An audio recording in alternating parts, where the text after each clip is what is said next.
Now, without any further ado, it's my great pleasure to introduce my colleague and friend, Marie Gallagher, who's Vice President of the Chamber and of Council of Covington and Burling. Marie has 2 decades of experience in supporting companies bringing their products to market in Ireland and across the entire EU.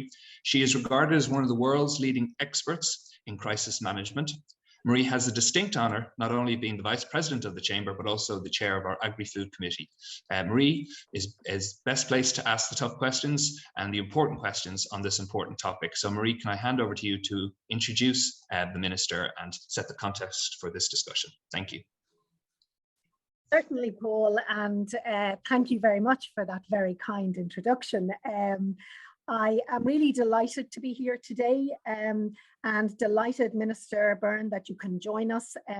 Covington are really thrilled to partner with the Chamber in this series. And, you know, one of the things we've been really aiming to do is to focus on the positives and focus on the opportunities of where we are in terms of UK, Ireland and EU relationships. So, Minister, as a fellow solicitor, I know, and I know that you also were first elected to the Dáil in 2007, and it's interesting that, you know, on your election, you were appointed, I know, to the Oireachtas Committee on European Affairs, and it's just to follow your career over the years.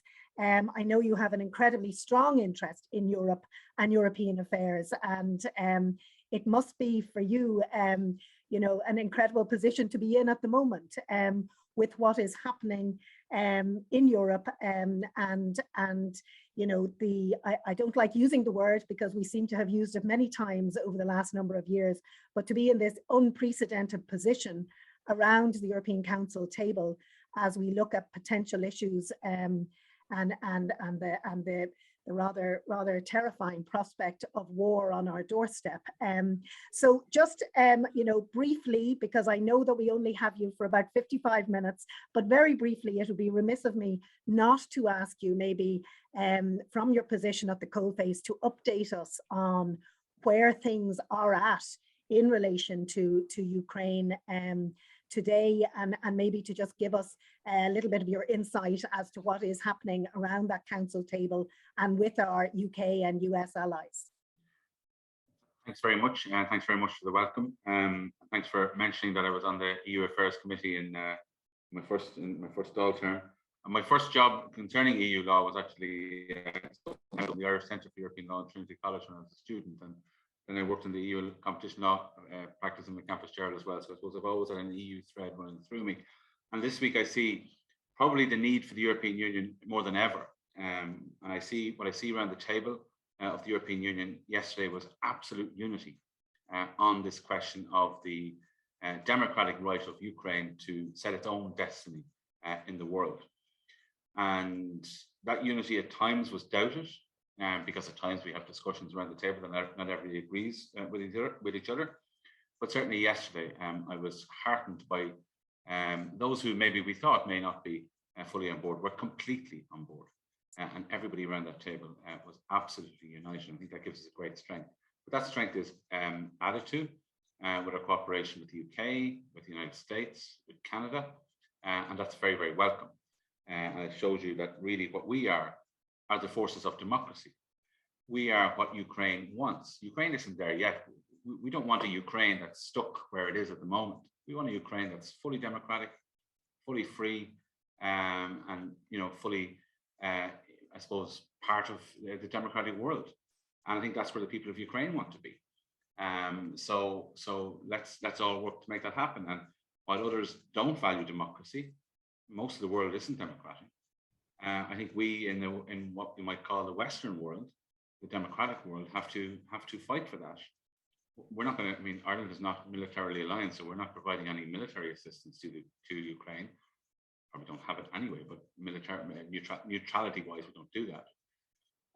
But I think the sanctions package that was announced yesterday is very, very strong from the European side, very strong, and that's only a first step, and we can go a lot further.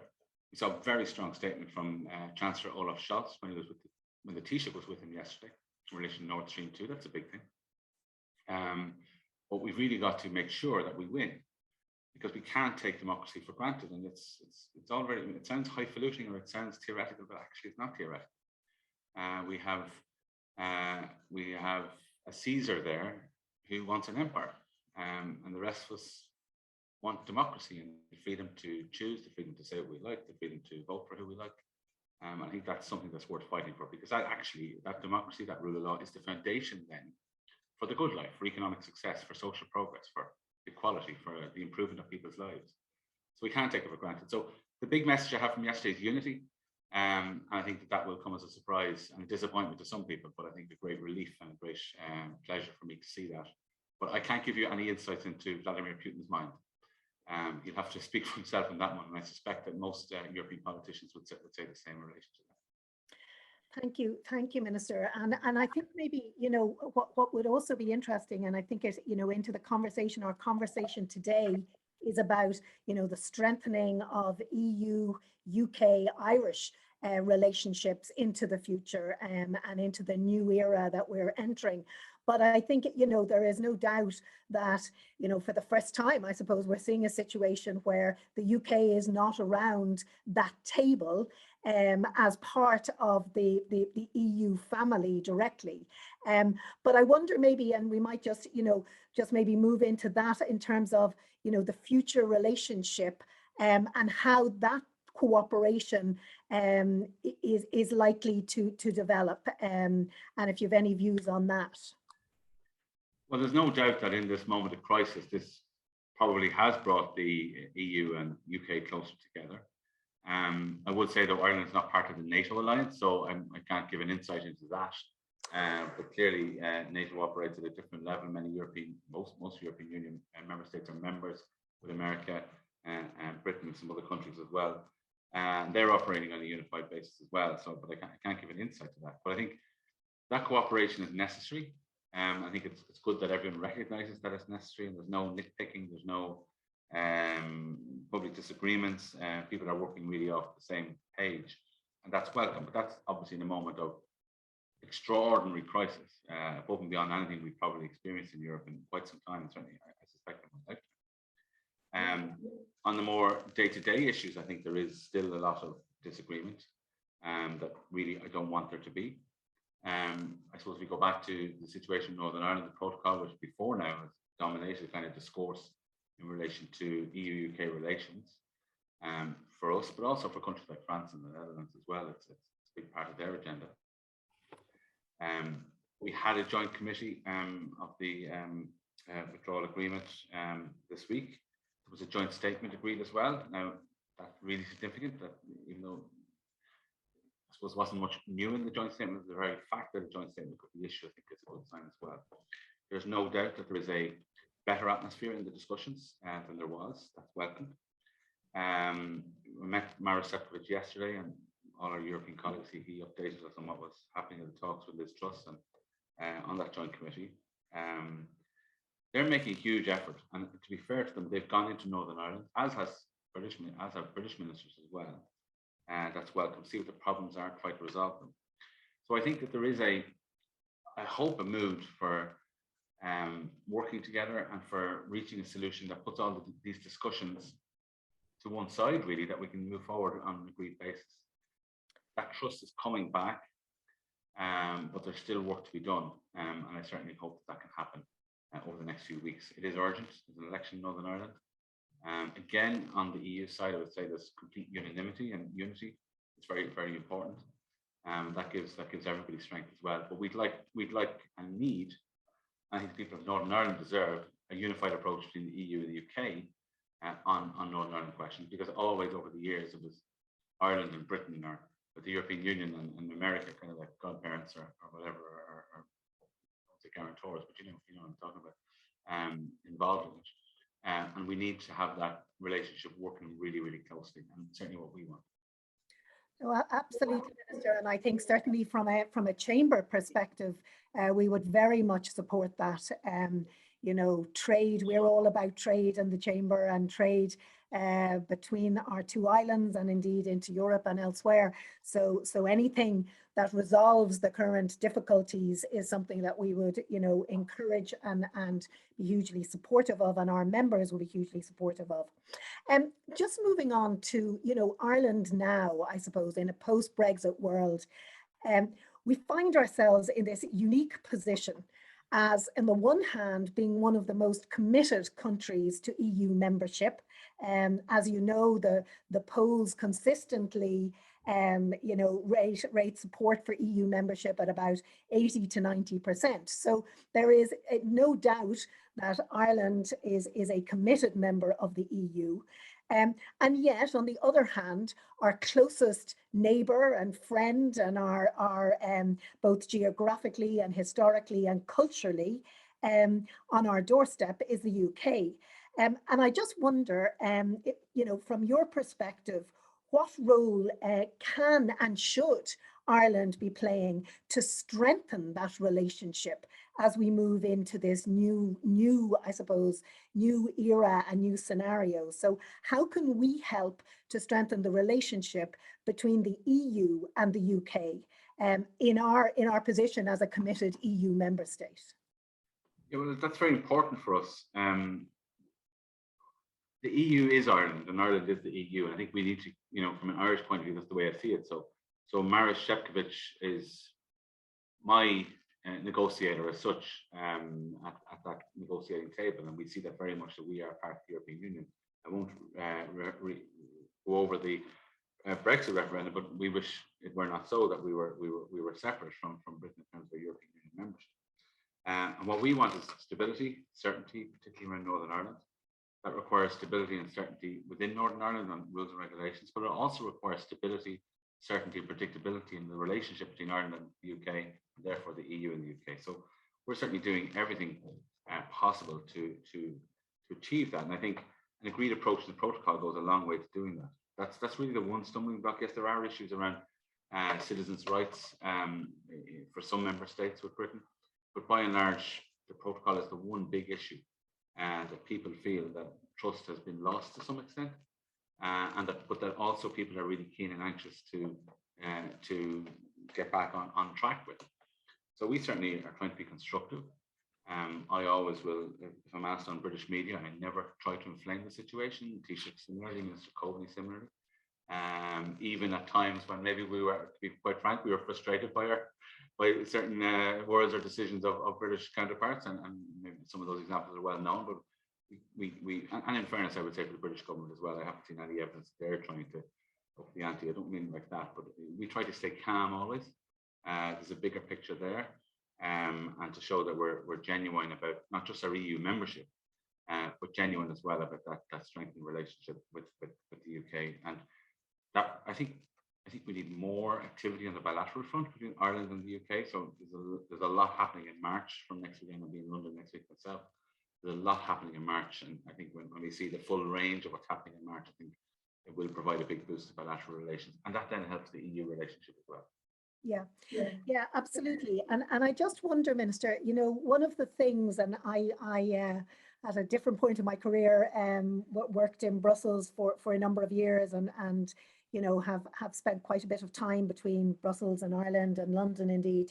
And, you know, I know that one of the things that was hugely important was the great friendship and alliance between Ireland and Britain around the EU table. And, you know, obviously being aligned on many of the issues, many of the policies, and, you know, we worked incredibly well together in that forum.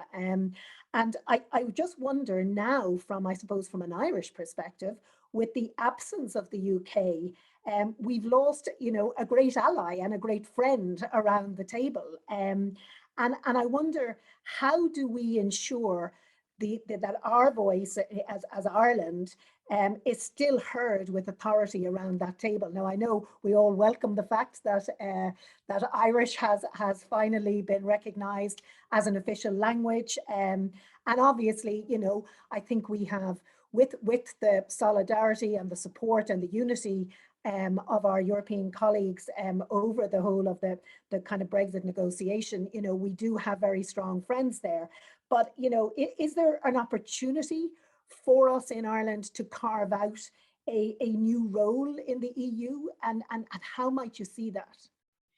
Well, I think, look, there's no doubt that the UK's departure was a loss to us. There's no question about that. But at the same time, it's also the case that EU membership allowed Ireland to move out of the shadow of the UK and the colonial past. That's the reality. So our trade diversified, our outlook on life diversified. We were basically in a single currency, effectively, with Britain until the late 70s. We joined the European single currency since then. So I would say actually that the EU membership has moved us closer to Britain, in the sense that we could work closely together at the European table.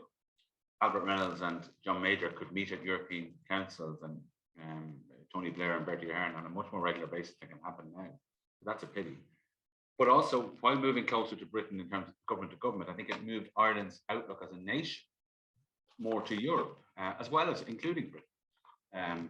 So I think we can say that. And I think in terms of having a strong voice, I think that we have a very strong voice. I was very happy to be at the General Affairs Council yesterday, where there was a very strong voice, not just on Irish issues, which I was in relation to Brexit. And what we say at the European table on Brexit is taken very seriously by member states, and we explain it very carefully to them and repeatedly as well.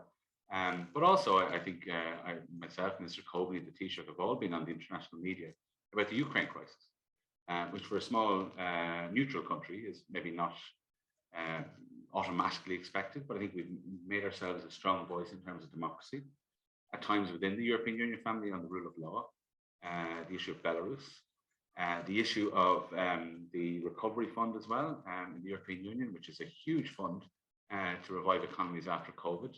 Ireland was very strong on that we wanted a recovery fund for all of Europe, knowing that us as a small open economy may not get as much cash per capita as some countries, but that our companies, because we're an exporting nation, we would benefit disproportionately from that fund. We're very strong, but also strong as well in support of ensuring that that fund is spent by countries which stick to the rule of law principles. So I think we've made ourselves a very, very strong voice around the table. That requires us all the time to be in contact with counterparts right across Europe, making those connections, whether it's at the Taoiseach level, whether it's at minister level or official level. We're doing that all the time. And I think we do punch above our weight diplomatically. We have an interesting story to tell, and we take an interest in other people's problems as well, and try to help them when we can too. Okay, just in terms of the fund and the you know, the Chamber has been an advocate for the Brexit mitigation fund back since 2016, and of course we very much welcomed the announcement of the Brexit Adjustment Fund and the allocation to Ireland of €1 billion. I just wonder, could you tell us how this resource is being distributed? And what input stakeholders, perhaps such as our members, could have to ensure that it's most effective implementation?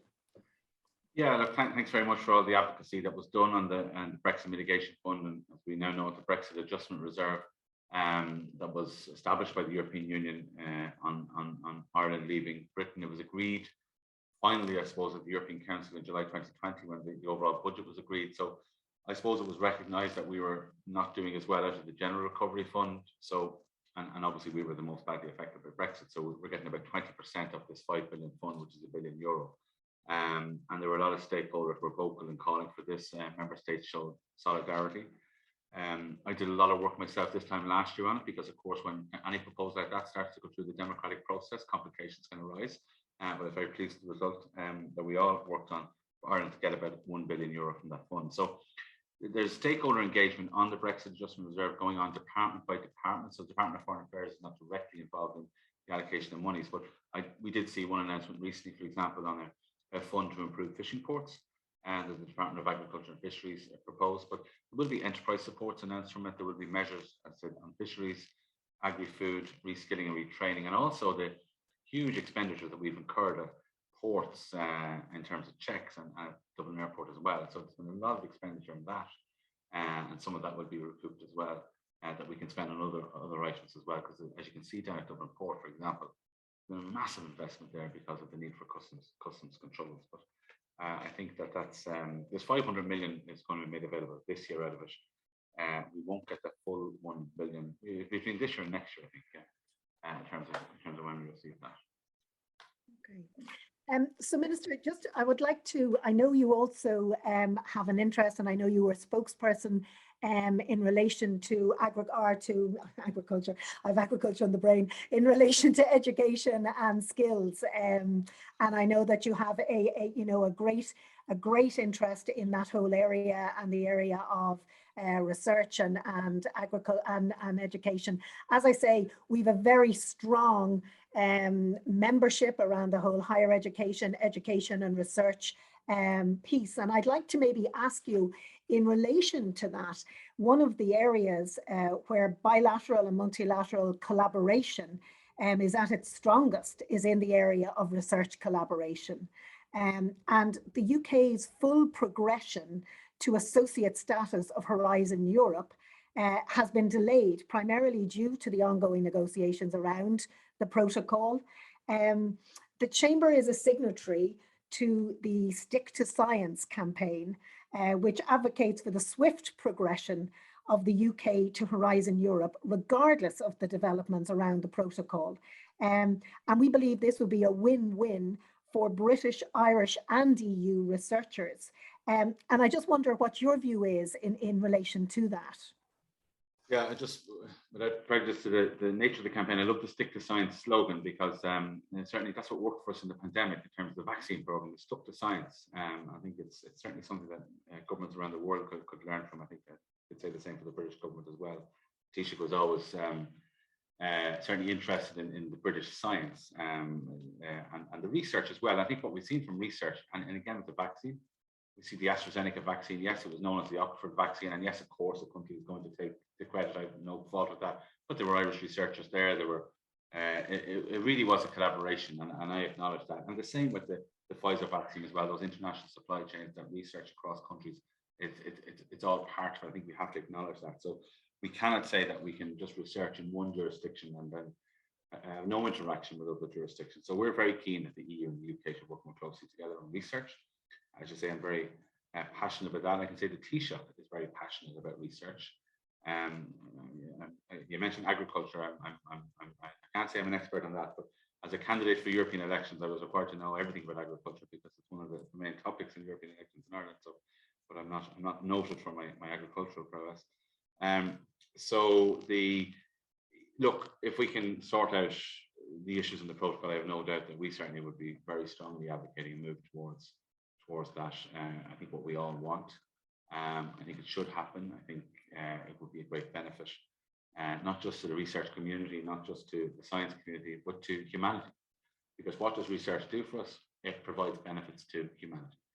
We saw that with mRNA. That research is going on for a long time. I'm sure there were times people involved in that research would say, is this going to ever lead anywhere? I'm sure there were moments of doubt, but we see that commitment to that research over a long, long period of time. Is just incredible. When my father had cancer, there was a drug. The drug for him was developed over 30 years in an English university, Aston University in England, and it took 30 years to develop that drug. So this is a long period of time. These are long enterprises. It requires government support, requires European Union support, and requires us all working together. So I'm hopeful that if we can resolve these issues that currently cloud the EU-UK relationship, I think we can move very quickly to what I think we all want. Okay, well, that I know would be very welcome news to our members. You know, I think one of the things Brexit is inevitably going to mean that Ireland and the UK will drift apart over the years, politically, commercially, and legislatively. And, you know, are there areas on which you think we might helpfully focus as an organization, so as the Chamber, with a focus on trade, to help bridge that widening gap? I mean, do you see, or what do you see the role of business in trying to bridge the gap that is going to inevitably happen? Well, I mean, everybody is saying that this divide in regulation is going to inevitably happen. That will require, I suppose, political decisions to make that happen. What I would say about EU regulation is I'm very proud of it. By and large, European Union regulation is there to protect consumers, to ensure standards, to ensure products are the same everywhere you go, and that ultimately we all benefit. Consumers benefit, business benefits too from that certainty. So I think in terms of those types of standards, I mean, I think European standards are very high, British standards are very high, and I think consumers value that. And if there were any hint anywhere that standards were going to be reduced by anybody, I think there'd be consumer and voter uproar. People like good quality products, and that's what I think our European Union standards have done, and I have no doubt that's what British governments want to do. So yes, I think it'll be very important to keep in touch with what's happening in Brussels in terms of standards, in terms of product quality, because we would be, at a European level, all efforts at that level are really to protect consumers and to protect the climate as well. So I just wonder about this talk of divergence. I mean, undoubtedly there's now possible, and undoubtedly we will see examples. But I cannot see any government in Britain or any administration in the European Union wanting to reduce consumer standards or being allowed to do that by consumers. Yeah, and I mean, I as a food regulatory lawyer, I would tend to agree with you. I think that it makes no sense for there to be significant divergence, and it's not something that consumers want. And from a food safety and product safety perspective, it makes sense for standards to be maintained. But I suppose there needs to be the will to do that, and there also needs to be a will to reduce standards. Yeah. And yeah, true. I know as a constituency TD, like if I was to announce that I'm going to make something just not as good as it was, I think there'd be uproar, But let's see. But it is a point. It just means we keep in touch, and organisations such as yourself, I suppose, are able to bridge that gap. I think that's really, really important. Yeah, and I think Brexit has also meant that we have to work harder at protecting what we have, protecting the trading, economic and cultural relationship that we have enjoyed historically between Ireland and the UK, an incredibly important relationship to us all, both personally and professionally. And, I think there's hardly one of us that doesn't have friends or family in either the UK or in Ireland. So it is hugely important. And particularly from a trading and economic perspective, the Chamber has been calling for a full economic review of the relationship for some time. And I know you were involved in negotiating the programme for government, and that was committed to in the programme for government. Could you tell us, Minister, what progress has been made on actually getting that up and running?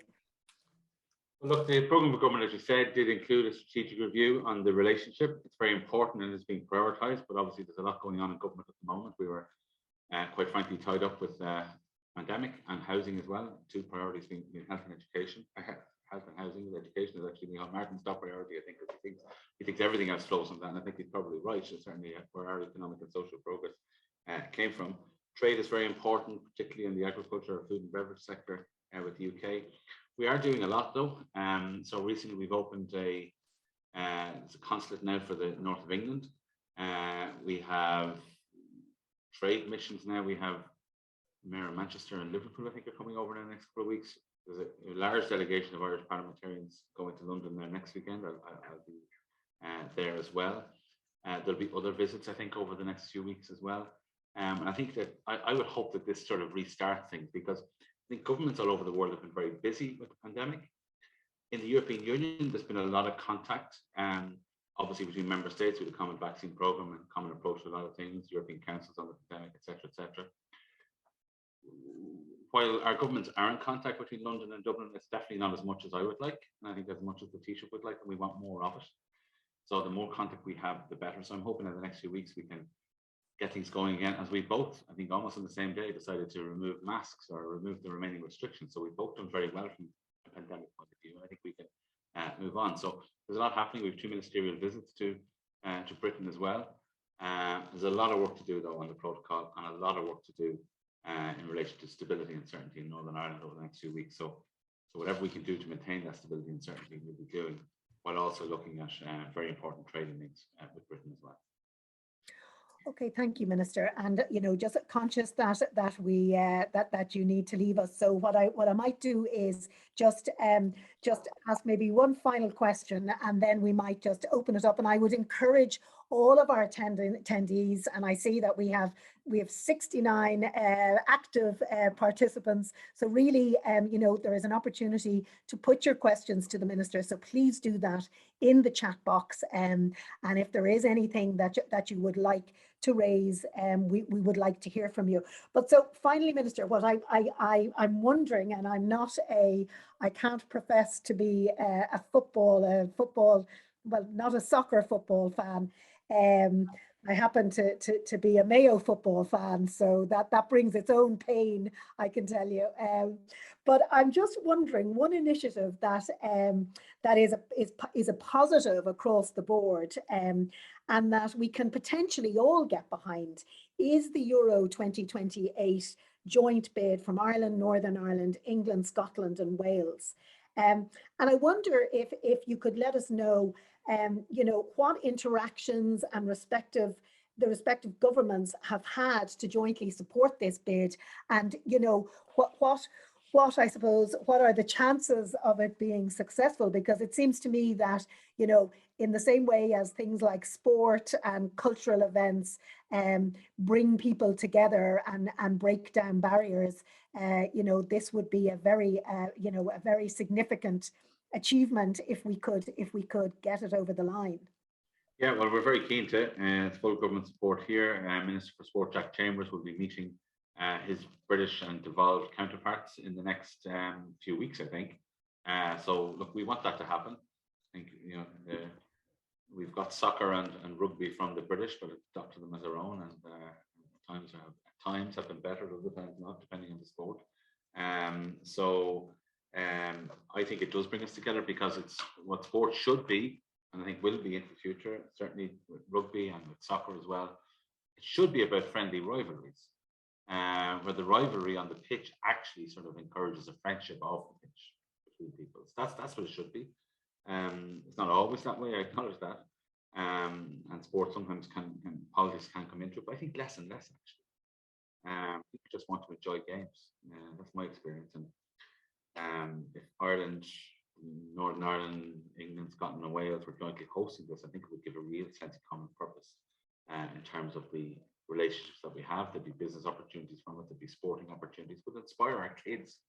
That's what I'm constantly looking for my kids, just be inspired and to keep playing, because mine are coming to the age now of teenagers, and you're always worried, are they going to drop at some point, because I know it happens so often. So we just want that constant encouragement, but also that the sense of pride as well,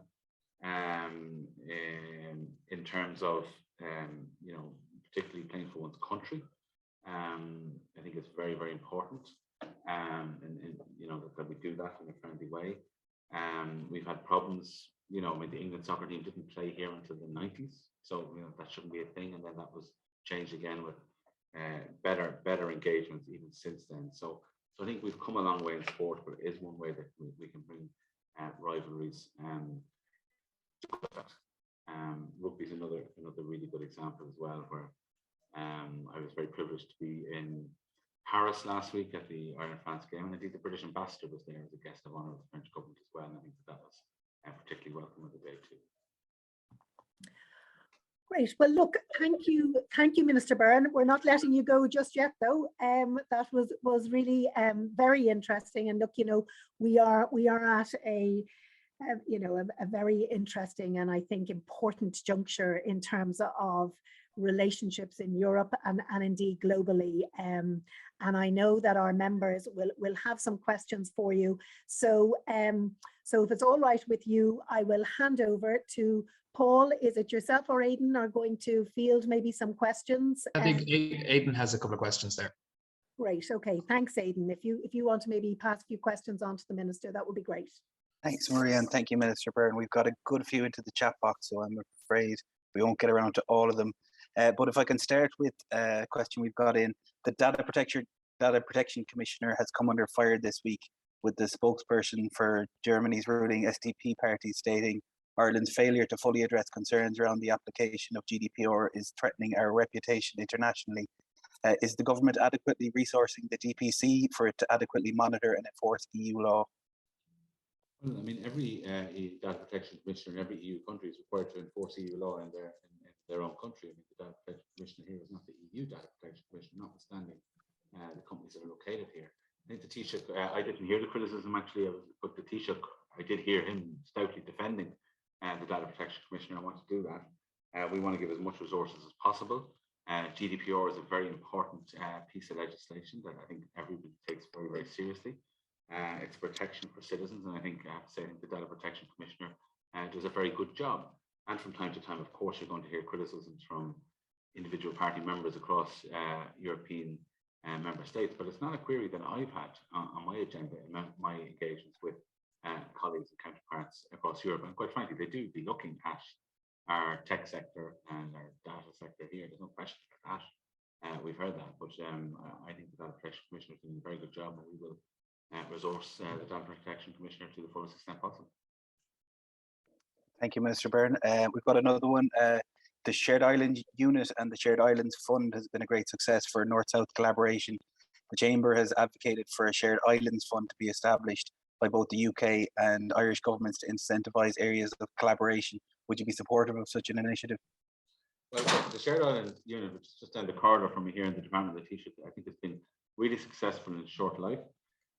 What we want to see is more collaboration, whether that's simply dialogue, which has happened, bring people together, whether it's building a bridge that's been talked about for a long time, the Narrow Bridge, whether it's tourism collaboration, whether it's research, university collaboration, health collaboration. We want to make that happen, and there is a budget behind that now, and it can happen. And the Taoiseach, I have to say, is extremely personally committed to this, and therefore the whole government is. So I think anything that could be reciprocated would be really welcome. But I will say this, at the EU level and with Britain as well, we have the Peace Plus programme, which is I think almost €1 billion. I don't know exactly, about €1 billion. That's been funded by the EU, the Irish government, and the UK government as well. I think that's very, very welcome. I think it's the only, Master could correct me, but I think it's the only area of joint expenditure with the EU and Ireland is the Peace Plus programme. So that will fund that type of project of bringing people together within Northern Ireland and the border counties as well of the Republic. So that's very welcome, and a very welcome commitment, not just from the EU, but also from the British government too. Lovely, and we are pressed for time, so I'll just take one more from the chat box. So you referenced the better atmosphere at the EUUK talks earlier this week. Do you believe the risk of Article 16 being triggered has lessened? I think the British government said that themselves. So we welcome that. And the reality is that invoking Article 16 doesn't mean the fact that the protocol would be abandoned. It simply means that we'll be using a part of the protocol to have a different procedure. But it would still probably be in much the same spot. So I'm not sure what the real impact of that would have been. We are in a much better atmosphere, and I really want to welcome that. So definitely encouraging our British friends to come along the road with us. They are doing that, and we put forward a comprehensive set of proposals on the EU side that go a very long way to dealing with the issues. And what were the issues? The issues were, obviously, all go back to identity issues. So someone from Northern Ireland feels they should be able to buy product from Great Britain with the minimum of hassle, and maybe a small retailer buying product from Britain traditionally, it just has, of course, because of Brexit, has become more difficult. So what the European Union wants to do is reduce that burden to the lowest extent possible. Now, the truth is, this time last year, we were talking theoretically about the best of both worlds on the Northern Ireland Protocol, but we've seen in the last year that best of both worlds becoming a reality, and it is a reality. If you're a business who's exporting into the European markets and into British markets as well, you're in a very unique spot. And I just mentioned as well, the medicines was obviously was a big media issue, could have been a problem. I always said it wouldn't be a problem. The European Commission has published legislation that's now going through the European Parliament that will solve any issues that were there with regard to medicines, and we very much welcome that, because that's not something that anybody wants to have any disruption to medicines at all, and that won't happen. So again, I welcome that. I think it's a real sign of good faith on the part of the European Union that has been pushed on and will be pushed on through it. What is a complex democratic process, the European Parliament, the Council, the Commission all have to get together on the one page. They've done that, and that will mean Northern Ireland will have no issues with regard to the supply of medicine. So that's welcome. So yeah. Thank you, Minister Byrne. I'll kick it back to yourself, Marie. Okay, thank you, Aidan. Minister, thank you very much. And as I say, I'm delighted, and Covington and Burling very much delighted to partner with the Chamber in this conversation, and we appreciate your openness and your time when things are particularly difficult, I know, and you're incredibly busy. So thank you from me and from Covington. And Paul, I'll hand back over to you. Yeah, thank you. I know, Minister, you have to leave in a few minutes, but you might indulge us just for a couple more minutes to introduce our good friend, the British Ambassador to Ireland, Paul Johnston. Paul has been a civil servant for the past 30 years. 20 years he's been a diplomat. He's got extensive experience in the EU, the UN, and quite importantly right now, especially his experience with NATO. And he's been the British Ambassador to Ireland since September 2020. Paul, Ambassador Johnston, pardon me, I might ask you to say a few words in the context of today's discussion and wider events. Thank you. Thank you very much, Paul. Great to be with the Chamber again. Excellent to have the Minister here. I agree with almost everything the Minister said, and I think particularly the geopolitical significance of the moment, and the UK and Ireland and the UK and the EU standing together. As the Minister said, this is the biggest threat to the European security order in our lifetime, in the lifetime of the European Union, in the lifetime of NATO. And I think all of us in the British government have hugely remarked upon and appreciated the very strong moral lead being given by the Taoiseach, by Minister Coveney, by Minister Byrne in the Security Council and in the EU and in their statements. I think it's a shocking and appalling thing to see a European member state being dismembered by a bigger, malign, rapacious neighbour. And for all the talk about peacekeeping forces and the independence of the breakaway republics, we have to see this for what it is. And I think the Irish government are seeing that with a lot of clarity. And the British government is very encouraged by the strong steps being taken by the European Union. And I think it shows that although we don't have a formally structured relationship with the European Union, we're working extremely well together. And the Prime Minister and President von der Leyen, I think, mutually exchanged congratulations on the strong coordination that's taking place behind the scenes on sanctions, which is a very important part of our agenda. And I think the work that's being done in the G7 context and elsewhere is, as the Minister has said, it's European and transatlantic democracies standing up for the future of democracy on our continent. So I think in the week that's in it, it's really important that we're doing that. As the Minister also said, we're emerging from COVID, which means we can start to meet up again together. And he and I will be with the British-Irish Parliamentary Assembly next Sunday and Monday in London. The meeting was postponed last autumn because of the tragic death of David Amess, but it's great that we're getting together, and there'll be lots to discuss. No doubt we will talk about the protocol, and I welcome what the Minister has said about the change of tone. There's still important differences of substance, but I think we're making real progress in a better atmosphere, and also in the context of recognising that much bigger dimension of what the UK and the EU need to do in terms of standing together for shared values and interests. And I think also in terms of the wider bilateral relationship, I was in Galway this week at the Galway Mayo Institute of Technology, about to become the Atlantic Technical University, and also at the National University of Ireland in Galway, seeing some fantastic examples of potential British-Irish scientific and research cooperation. So what Ireland has said publicly and privately about our support for taking part in the Horizon programme and the Chamber's commitment to stick to science is really important. Britain is committed to spending 2.4% of its GDP on science and on R&D, which will be more than we're spending on defence, but it shows the centrality of science and technology to the future relationship. And there's a tremendous amount we can do with Ireland on everything from energy, sustainable agriculture, climate stuff, security and resilience. So the relationship is not without its difficulties and sensitivities, and there's a difficult and sensitive period coming up in Northern Ireland, but I think the two governments are approaching their responsibilities in exactly the right spirit.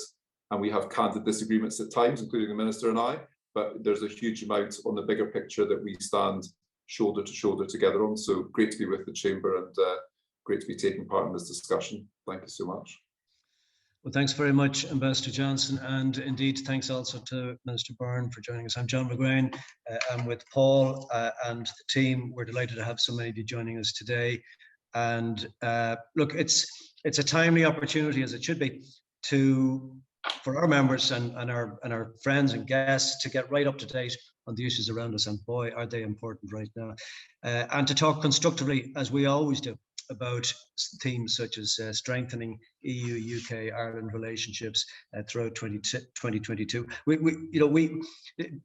Briefly on Northern Ireland, we absolutely welcome, for instance, the resumption of the Joint Committee to do its job of dialogue on the work of enabling everybody that is now in this post-Brexit environment to get what we've always called the least worst Brexit from our point of view, and the best opportunities of what the agreements now open up for everybody involved. And so we wish that work well on every front. There's no way, look, that we're not going to be closest neighbours in every sense, north, south, east and west on these islands, to quote the geopolitical obvious, but there's a lot of work to be done. Democratic politics will do the work that democratic politicians are elected to do, and we hugely respect and appreciate that. People like us will do the stuff that makes the vital contribution that only business can make through investment and trade. The investment and trade is, as you've heard us say many, many times, and many of you are doing this day and daily in your businesses on these islands, creating jobs that are the only real guarantee of future peace and prosperity for us today, and even more importantly for those who come after us. So thanks very much to Minister Byrne and to Ambassador Johnson for their really generous engagement and right up to speed points of view at this stage. I also want to thank Marie Gallagher on behalf of all of us at the Chamber, our Vice President Marie, and indeed in her highly supportive role as a underwriter, if you like, of this series and some of our outlays from her firm of Covington, one of the world's leading law firms. Thank you, Marie. I'm not sure if the joint bid for the Euros in 28 could make room for your beloved Mayo. It would at least give Mayo a chance of a proper day out, but let's see if diplomacy can manage that particular challenge along the way. But no, sincere thanks to you and your colleagues at Covington. Thanks as always to Paul Lenham and Catherine Coffey and Aidan Finnegan, I see on my screen, and indeed all of our backup team for the production. And we're really glad to be able to continue the work that's going on around hosting conversations of significance and importance and making a contribution to the work of our democratically elected public representatives. So thanks to everybody at the Chamber.